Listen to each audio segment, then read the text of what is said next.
मधुराज जी तो देखे हुए से लग रहे हैं, किंतु समझ में नहीं आ रहा है कि कहाँ देखा है। लावा ही पी गए, भय नहीं लगा तुम्हें? तुम्हारे प्राण भी जा सकते थे। अब औषधि पीनी पड़ेगी तुम्हें।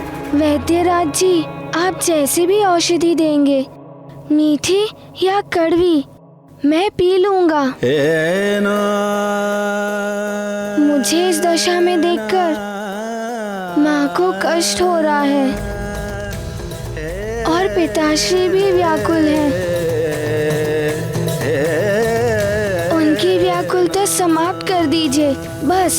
अपने माता पिता की व्याकुलता दूर करना है।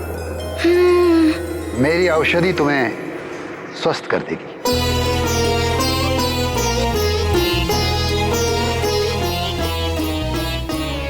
किंतु उसके पूर्व मुझे वचन दो कि सदैव अपने माता पिता की बात मानोगे।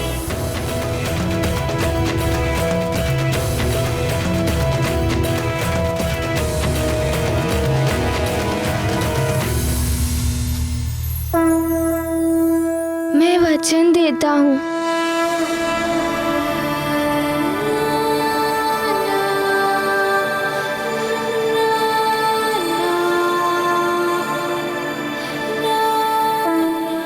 लेट जाओ बालक।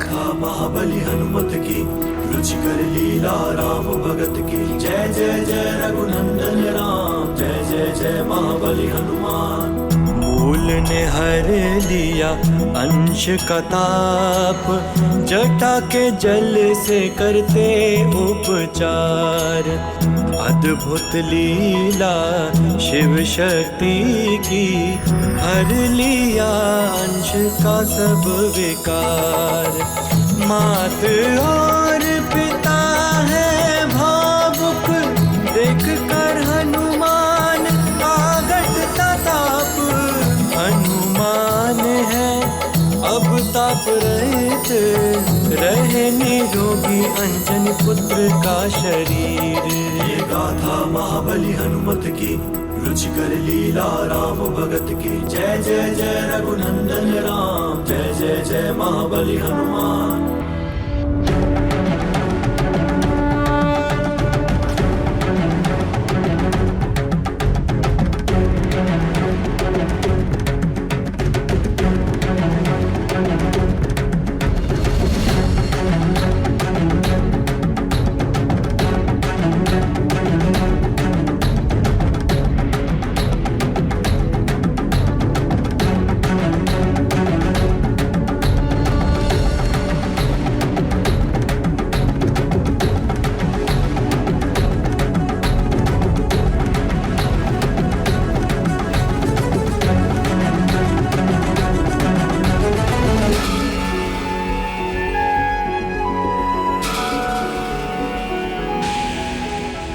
गौरी, कमंडल से जल ग्रहण कराओ बालक को।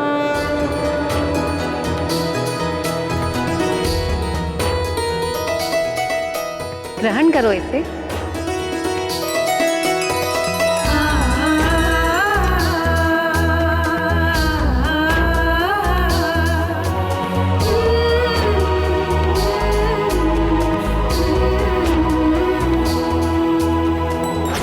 कुछ नहीं होगा वैद्यराज, ये अग्नि ही उगलेगा। बल बला बल बल।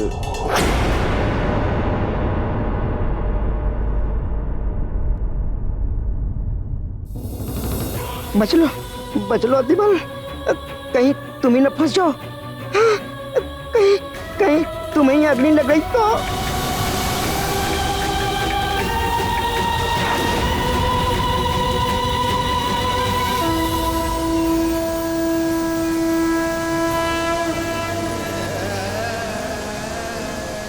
इस बार अग्नि नहीं निकली।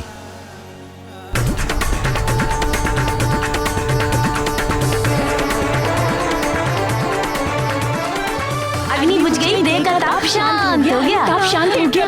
मित्र हनुमान, तुम तो स्वस्थ हो रहे हो।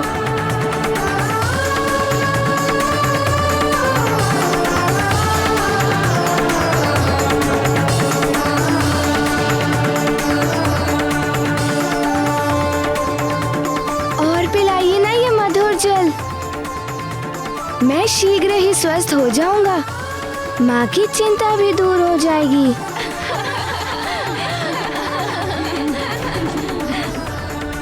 और नहीं, अति औषधि की हो, भोजन की हो, प्रेम की हो, शत्रुता की हो, ज्ञान की हो या किसी अन्य वस्तु की हो, अति सदैव क्षति का कारण बनती है। यदि एक घूंट में तुम स्वस्थ हो सकते हो, उससे अधिक जितनी भी औषधि तुम पी जाओगे वो व्यर्थ तो जाएगी और उससे तुम्हें हानि भी हो सकती है। इसलिए सदैव उचित मात्रा का ध्यान रखो। मैं समझ गया। मैंने भी अधिक मात्रा में लावा पी लिया था।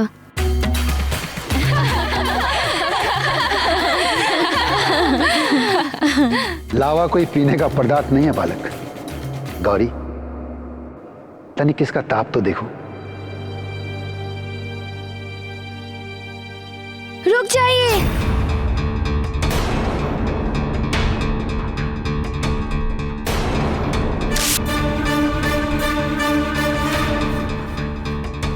माँ ने भी मुझे छुआ था।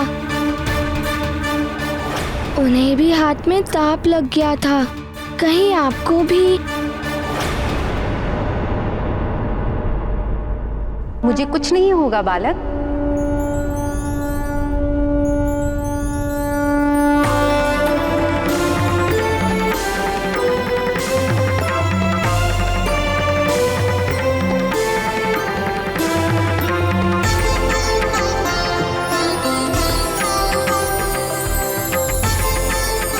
मुझे कुछ नहीं हुआ ना? अब तुमने जो अपनी माँ को शपथ दी थी कि मुझे मत छूना, वो शपथ तोड़ दो।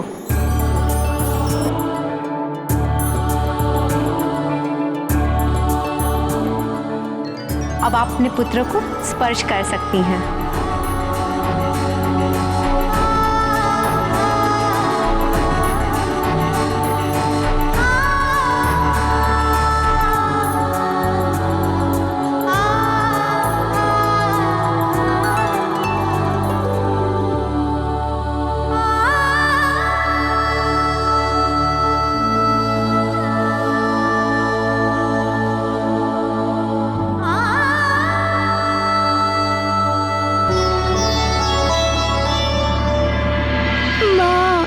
आपको कब से गले लगाना चाहता था।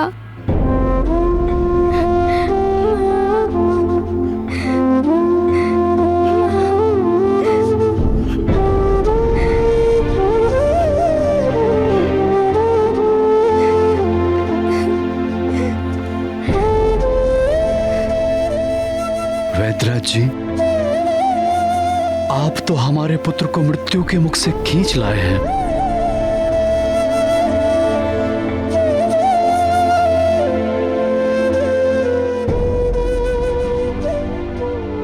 भगवान बनकर आए हैं आप हमारे लिए।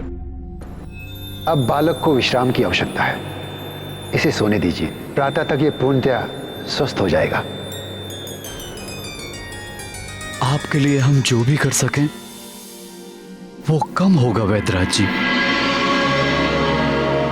कृपया आज्ञा दें, हम क्या शुल्क देके आपको संतुष्ट कर सकते हैं? शुल्क भविष्य में कभी मांग लेंगे। अब हमें आज्ञा दीजिए। वैद्य जी, आपने हमारे हनुमान को जीवन दान देकर हमें भी नया जीवन दान दिया है।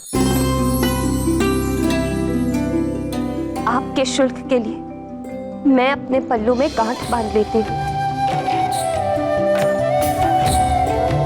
जब भी आप कहेंगे, जो भी आप कहेंगे, यदि वो हमारे सामर्थ्य में हुआ तो हम आपको अवश्य वो शुल्क देंगे। आपका कल्याण हो।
दृश्य था। आहा, रुद्रांश को स्वयं रुद्र अपनी जटाओं में बसी गंगा से स्नान करा रहे थे। देवर्षि, पुण्य सलीला गंगा तो दैहिक, दैविक और भौतिक तीनों तापों का हरण करने वाली है। हनुमान का ताप तो समाप्त होना ही था ना।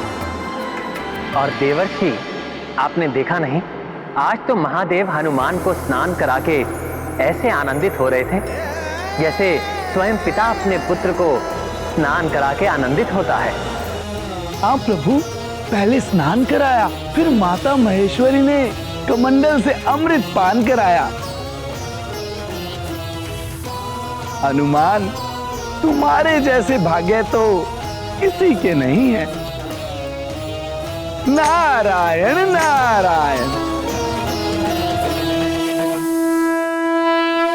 माँ, वो दोनों मुझे देखे देखे से लग रहे थे और उन्होंने जो मुझे जल पिलाया वैसा तो मैंने आज तक नहीं पिया है। औषधि होगी पुत्र। माँ, वो शहद जैसा मीठा था, किंतु उन्हें कैसे ज्ञात हुआ कि मैंने आपको शपथ दी थी ना छूने के लिए?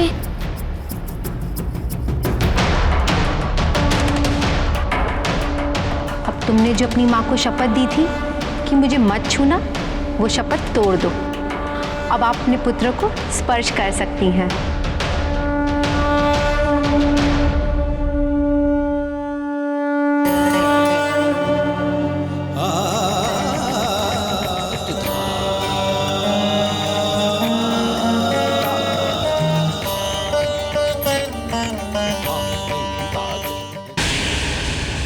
ओम कुज्जको प्रभोवपि त्वं मंगल परिगद्यसे अमंगलम निहत्याशु सर्वदा यच्छ मंगलम स्वाहा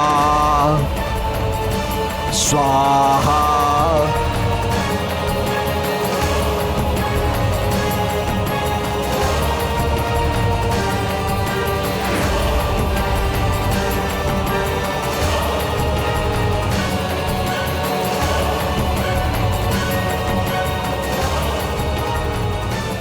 दशानन, देख रहे हो आकर्षण कवच को?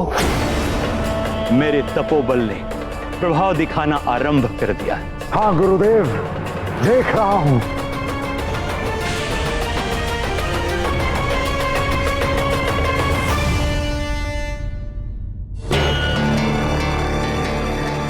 देवराज इंद्र, हमारी सेना युद्ध के लिए तत्पर है। मात्र युद्ध नहीं है ये सेनापति कार्तिकेय, आज हमारी सेना को हमारा कर्तव्य पुकार रहा है। आज हमारे वीरों को श्रेष्ठ पराक्रम और अद्भुत शौर्य दिखाना है। यदि हमें सृष्टि की रक्षा करनी है तो हर स्थिति में लंकेश रावण के इस यज्ञ का विध्वंस करना होगा। यदि रावण इस यज्ञ में सफल हो गया तो ना केवल उसकी शक्तियां कई गुना बढ़ जाएगी, वरन वो हर किसी से अवध्य भी हो जाएगा, जिसके पश्चात समस्त सृष्टि असुरों के आतंक और अत्याचार से त्राहिमाम कर उठेगी। तीनों लोक पर असुरों का आतंक होगा। इसीलिए इस यज्ञ का विध्वंस होना अति आवश्यक है।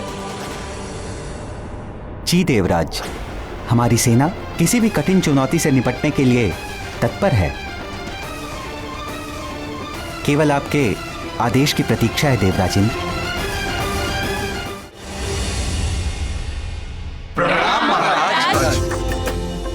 प्रजाजनों, आपको ये जान के प्रसन्नता होगी कि आपके युवराज हनुमान सकुशल हैं। उनका ताप अब पूर्णतः शांत हो चुका है।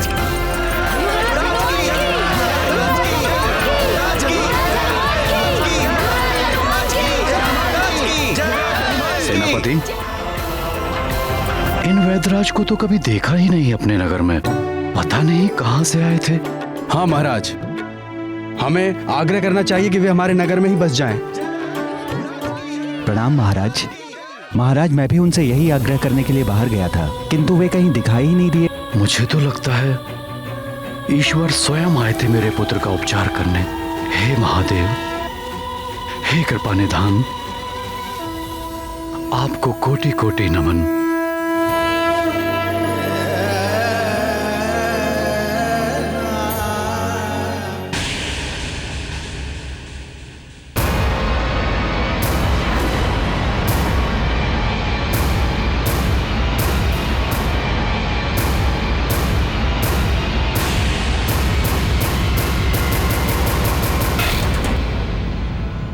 देवराज, आपका वाहन और आपका सारथी मातली आपकी सेवा में प्रस्तुत है। युद्ध क्षेत्र में आपकी रक्षा के लिए दृढ़ प्रतिज्ञ हूं मैं। मातली, मुझे तुम पर सबसे अधिक विश्वास है। तुम एक श्रेष्ठ सारथी तो हो ही, मेरे हित चिंतक भी हो। धर्मनिष्ठा और विश्वसनीयता में भी तुम श्रेष्ठ हो। आज युद्ध में हमारी ही विजय होगी।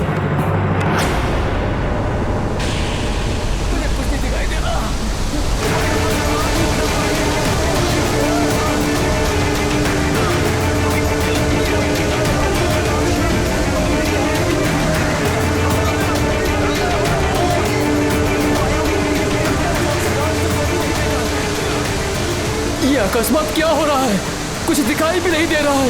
वायु भी बहुत तीव्र हो गई है। ये कैसा अलौकिक प्रकाश है? मुझे कुछ दिखाई भी नहीं दे रहा है। ब्रह्मदेव, अब मैं देखता हूँ नर और वानर मेरा क्या बिगाड़ लेते हैं। रुक जाओ देवराज इंद्र।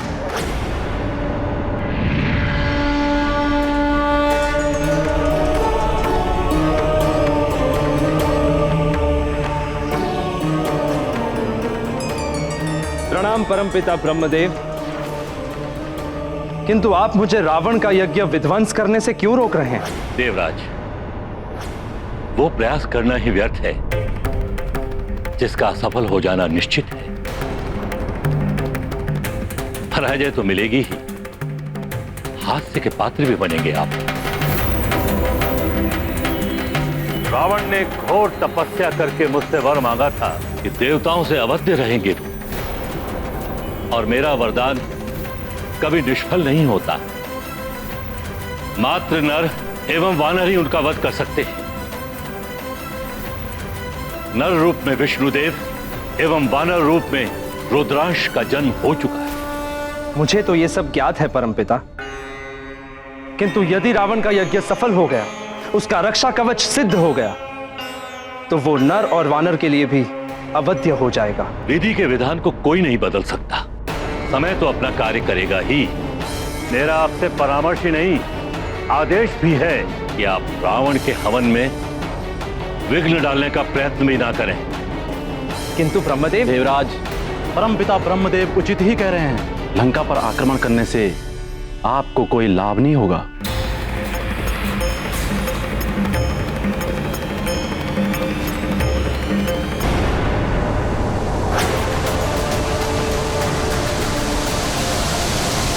लंकेश, सिद्ध हो गया यह कवच। प्रसन्न हुए हम। गुरुदेव, आप महान हैं। प्रसन्न कर दिया अपने दशानन को।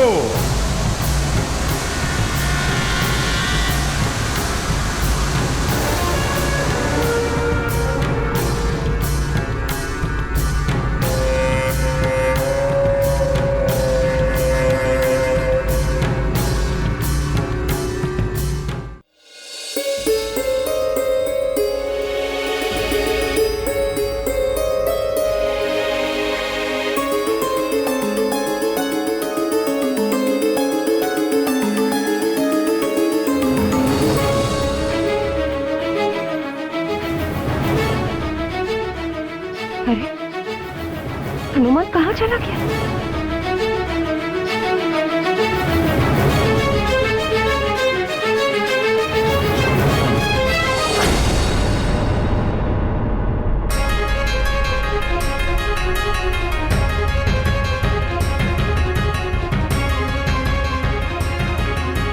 यदि तुमने कुछ अनुचित या बुरा कार्य किया, एक लाल माला इस खूंटी पर लटका दी जाएगी।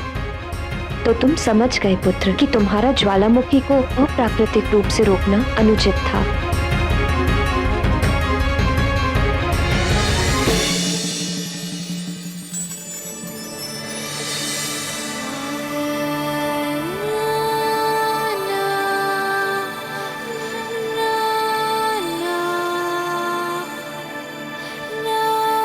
मुझे क्षमा कर दीजिए माँ, मुझसे बड़ी भूल हो गई। ये देखिए माँ, मैंने भूल स्वीकार करने वाली लाल माला खूंटी पर टांग दी है।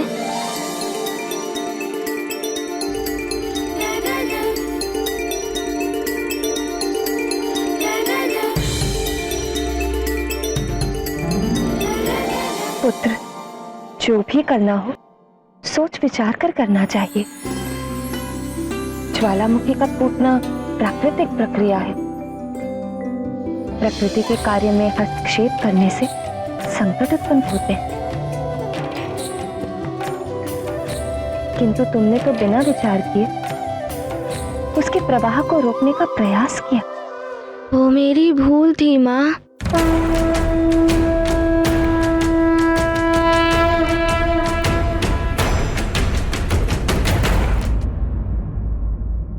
ध्यान रखना पुत्र, भविष्य में तुम्हारा कोई भी मित्र कहे या कोई और अपने वरदानों की शक्ति का प्रयोग तब तक मत करना जब तक सच में उसकी आवश्यकता ना हो।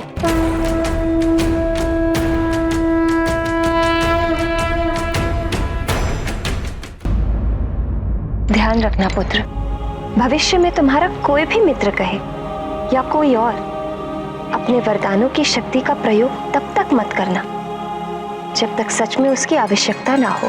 किंतु माँ, मुझे कैसे ज्ञात होगा कि अपनी शक्ति का प्रयोग करने की आवश्यकता है भी या नहीं?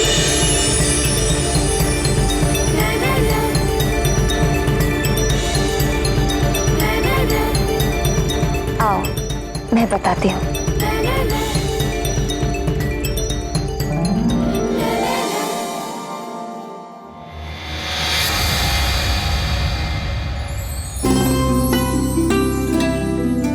हनुमान, ये शाख देख रहे हो पुत्र? इसे चाकू से ही काटा जाना चाहिए, ना कि तलवार से। अर्थात शाख की आवश्यकता चाकू से पूरी होती है, ना कि तलवार से।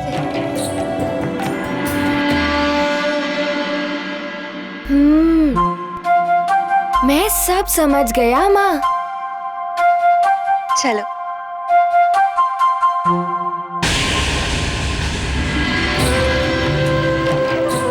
ये चूल्हा देख रहे हो पुत्र? इसमें उतनी ही आंच रखी जाती है जितने में भोजन पक जाए। अधिक लकड़ी जलाई जाने से भोजन जल भी सकता है, और यदि कम लकड़ी जलाई गई तो भोजन पकेगा ही नहीं।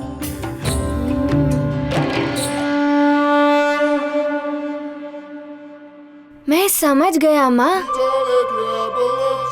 भिन्न भिन्न परिस्थिति में भिन्न भिन्न प्रकार की आवश्यकता होती है। जो काम छोटी शक्ति से हो जाए उसके लिए हमें बड़ी शक्ति का प्रयोग नहीं करना चाहिए।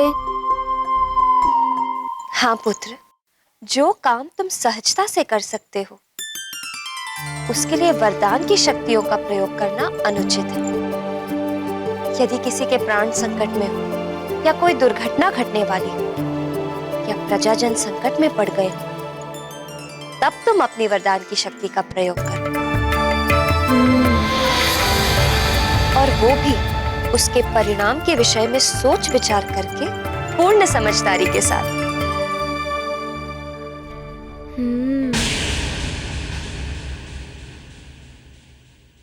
मैं अब ऐसा ही करूँगा माँ।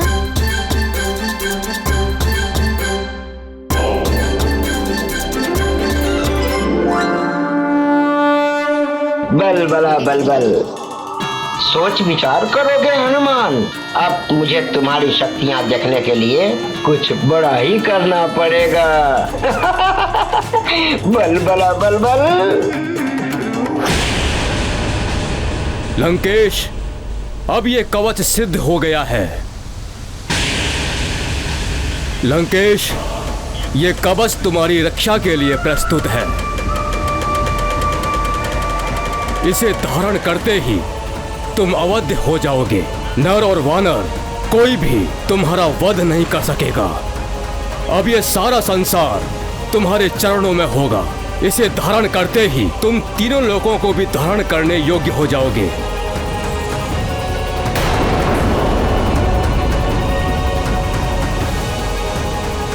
धारण करो इसे लंकेश।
विष्णु, अब तेरा कोई छल कपट नहीं चलेगा। चाहे तूने इस धरती के किसी भी कोने में जन्म ले लिया हो,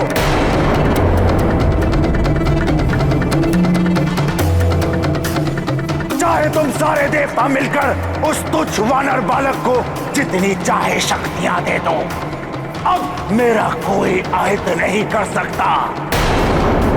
मैं अजय हूं, अपराजय हूं, अवध्य हूं मैं।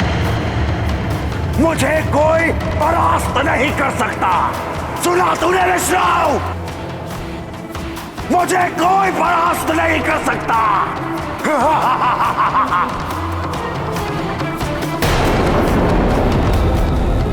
अब मैं निकलूंगा अपने रक्षा कवच के साथ परिभ्रमण करने के लिए। दशानन रावण की जय, दशानन रावण की जय, लंकेश रावण की जय।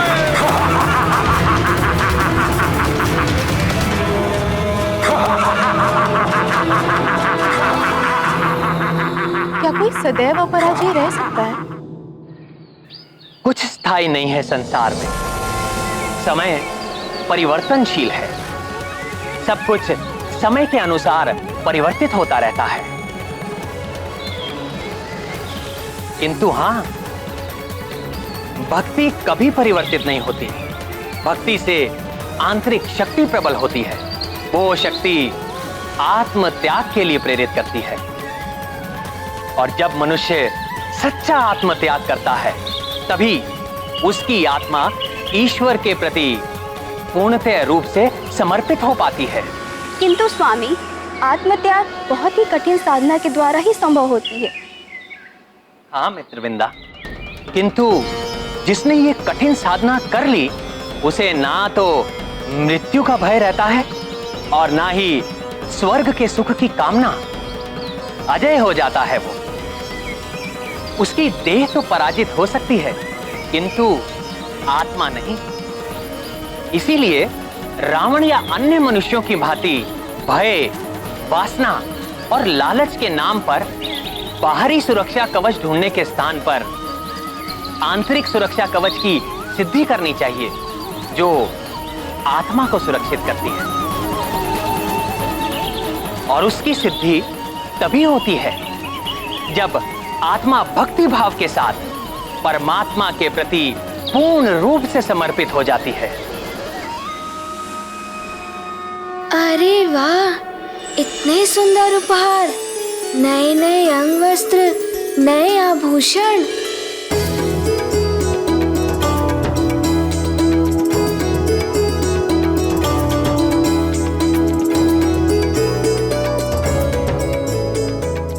अरे वाह, कितना सुंदर है ये और कितना चमक रहा है, बिल्कुल दर्पण के भांति।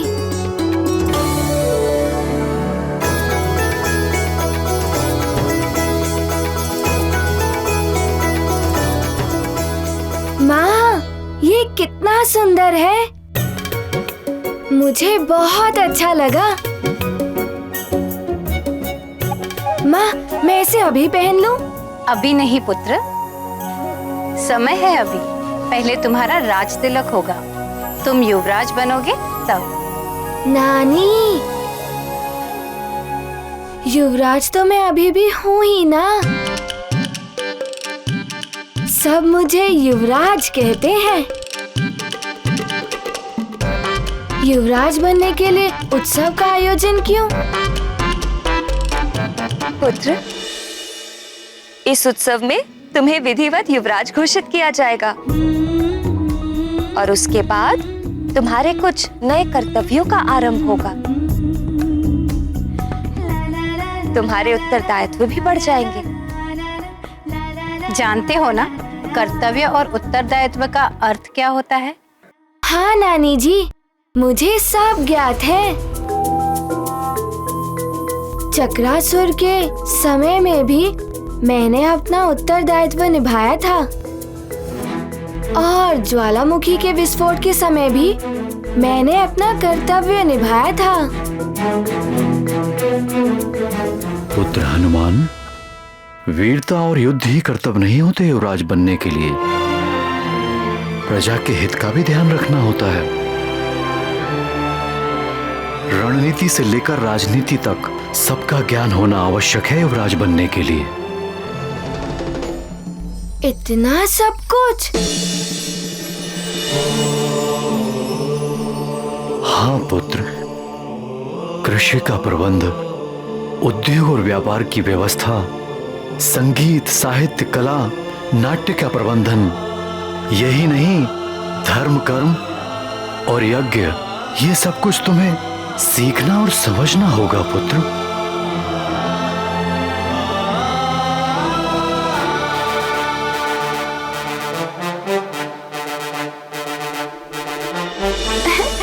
इतना सब कुछ?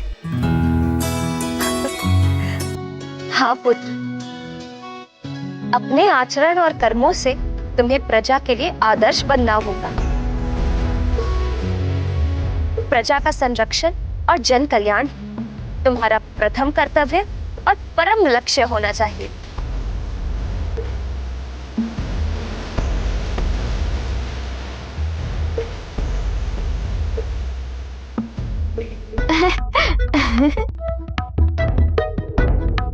पिताश्री, मेरे राज तिलक के लिए इतने नए नए आभूषण।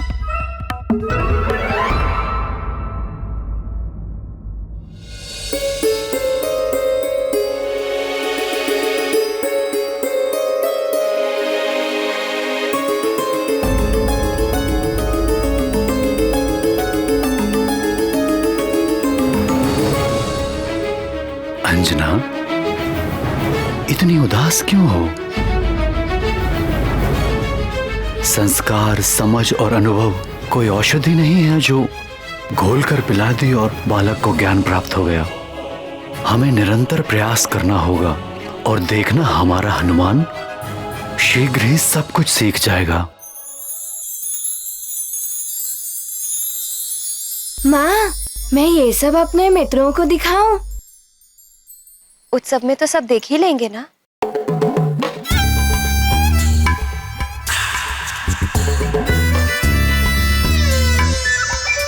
पुत्र,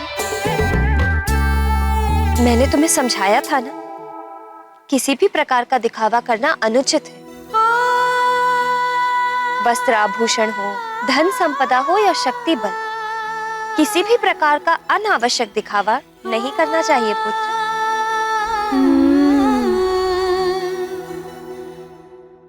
मैं सब समझ गया माँ। और मुझे ये भी स्मरण है कि अपनी वरदानी शक्ति का प्रयोग तभी करना चाहिए जब सच में उनकी आवश्यकता हो।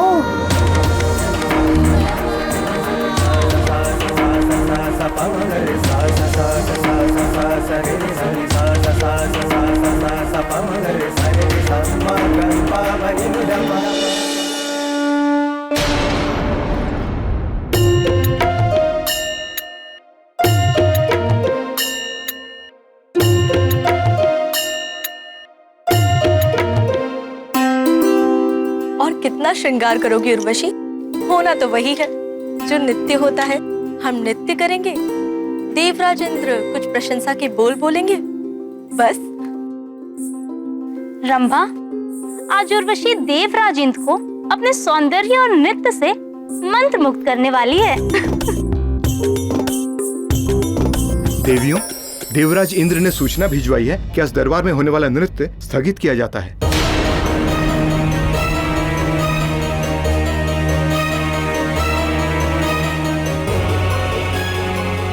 कितना परिश्रम और अभ्यास किया था हमने, और देवराज इंद्र ने नृत्य स्थगन का आदेश दे दिया।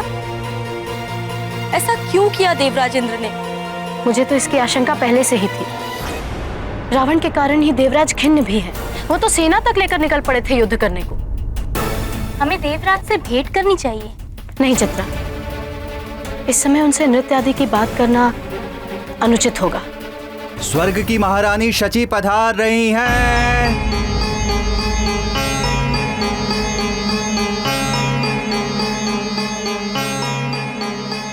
महारानी, प्रणाम महारानी। आप एकाएक यहाँ रंगशाला में? हाँ, तुम सबके लिए एक सुखद समाचार है। तुम्हारी परम सखी के जीवन में आज सुनहरा अवसर आया है।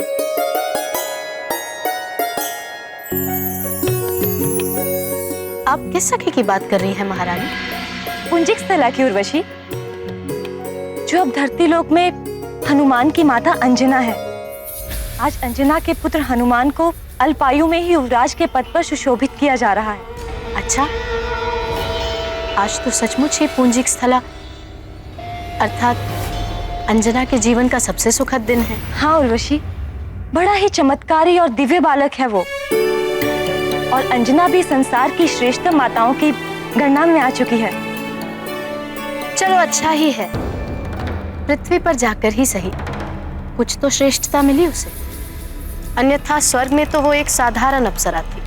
क्यों उर्वशी, तुम्हें ईर्ष्या हो रही है? मुझे क्यों ईर्ष्या होगी महारानी? स्वर्ग के सुख पृथ्वी पर कहाँ? अच्छा सुनो, सुमेरु से स्वर्ग में भी निमंत्रण आया है, तो हमने सोचा वो तुम्हारी सखी है, तुम सब चली जाओ वहाँ, उससे मिल भी लोगी और हमारी ओर से उसे उपहार भी दे देना। यदि आप और देवराज चाहते हैं तो हम अवश्य जाएंगी वहाँ।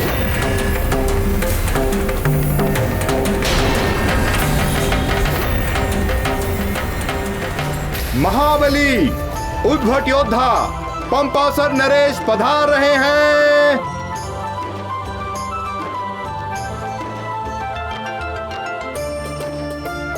प्रणाम ऋषिवर। आयुष्मान भव।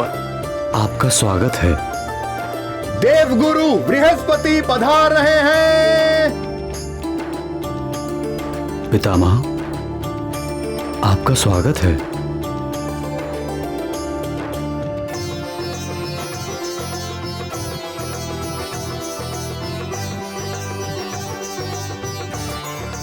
देवियों, आपका स्वागत है। कदाचित आप सब स्वर्गलोक से पधारे हैं। हाँ महाराज केसरी, मैं उर्वशी, ये चित्रा और ये रंभा, देवराज इंद्र और देवी शची इंद्रानी की ओर से हम स्वर्ग लोक से आपके पुत्र हनुमान को आशीर्वाद देने आए हैं। आसन ग्रहण कीजिए।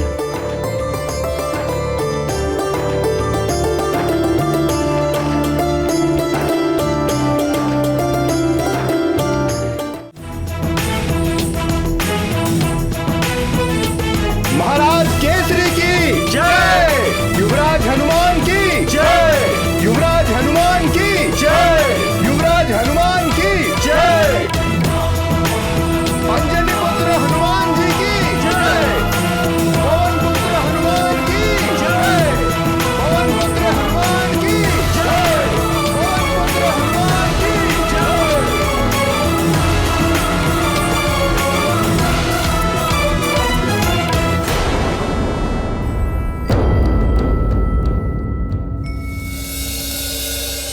अंजना के भाग्य तो देखो, महारानी और राजमाता हो गई है यहाँ। चित्रा, सत्य कहा, हम तो बस अप्सराएं बनकर रह गई, मात्र नृत्यांगनाएं। और ये यहाँ राजमाता बनकर सबका सम्मान पा रही।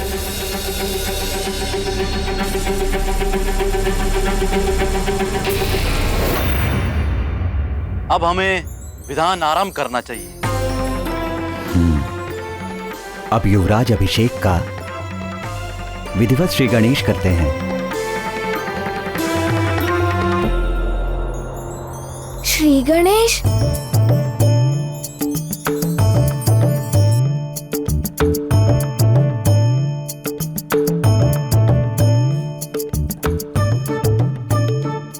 पुरोहित जी, ये श्री गणेश क्या होता है?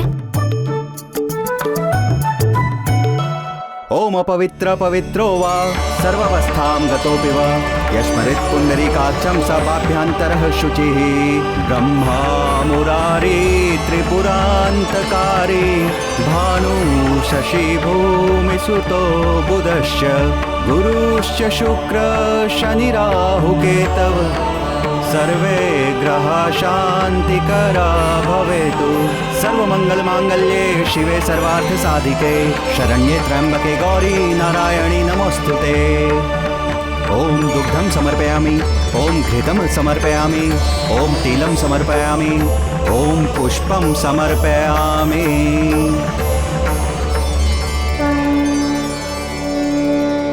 युवराज हनुमान की ज्ञान गुण सागर जय कपीसति लोक उजागर अतुलित बल धामा अंजन पुत्र पवन सुत नामा वीर विक्रम बजरंगी कुमति निवार। अब हनुमान युवराज पद की शपथ ग्रहण करेंगे। हनुमान पुत्र, राजपुरोहित जी जो तुम्हें कहे तुम्हें वही दोहराना है। मैं समझ गया माँ।